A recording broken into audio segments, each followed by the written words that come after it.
বাহিরে আবার কাদা। তারপরে এই যে দেওয়ালের উপর উঠেই দিছি। এক একটারে পুরাই পরি লাগতেছিল, মাশাআল্লাহ বলবেন সবাই। কি সুন্দর করে তারা শাড়ি সামলাইতেছে, আমার কিছু শেখা উচিত ওদের থেকে। এই কোনো সাধারণ মেয়ে নয়লা, এই হলো আমাকে বরিশালের মাইয়া। শাড়িতে যেন ময়লা না লাগে এই জন্য হাঁটু অব্দি উঠাইয়া মডেলিং করতে আছে। বরিশালের মাইয়ারা ছোট থেকেই খুব ট্যালেন্টেড হয়, বুঝছো? যারা মডেলিং করতে চাও তারা ওদের থেকে কিছু শেখো। এই মনে করো ছোটবেলার আমি বেশি স্টাইল করতে গেলে উষ্টা খাই এখনো। এনার শাড়িটা বেশি বড় হয়ে গেছে যার জন্য সামলানো মুশকিল হইয়া পড়ছে। তো পহেলা বৈশাখে ঝড়বার না যাই হোক, বিকেল বেলাটা ওদের সাথে ভালোই কাটছে। এই হইলো তাদের মেকআপ আর্টিস্ট আর মডেলিং এর মাস্টার। সত্যি কথা বলতে ওরা এক একটা এমনিতেই অনেক পাক না।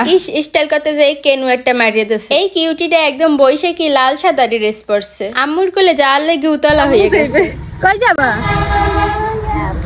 আম্মু যাবো, কি সুন্দর করে বলে। তারে তার আম্মুর কোলে দিয়া দিছি। আর এই যে বাকি সুন্দরীগুলোর মডেলিং শেষে শুরু হয়েছে আসল কেলমা। এক একজনের শরীরে পুরো কারেন্ট চলে আসছে। এত সুন্দর করে নাচতে পারে ওরা, যে কোনো গানের তালে তালে একদম নাচের তাল উঠে যায়। কারেন্ট নাই এই জন্য বাসার বাইরে বসে অনেকক্ষণ নাচানাচি করছে। ওই দিন কারেন্ট একদম দুপুরে গেছে, আসছে রাত 9টার পর। এই জন্য তাদের আনন্দ ফুর্তি করে অনেক ডিস্টার্ব হয়েছে। কিন্তু নাচ থামে নাই বাজি। আমার ফোনের চার্জ শেষ হয়ে গেছে, তাও এদের নাচানাচি শেষ হয় না।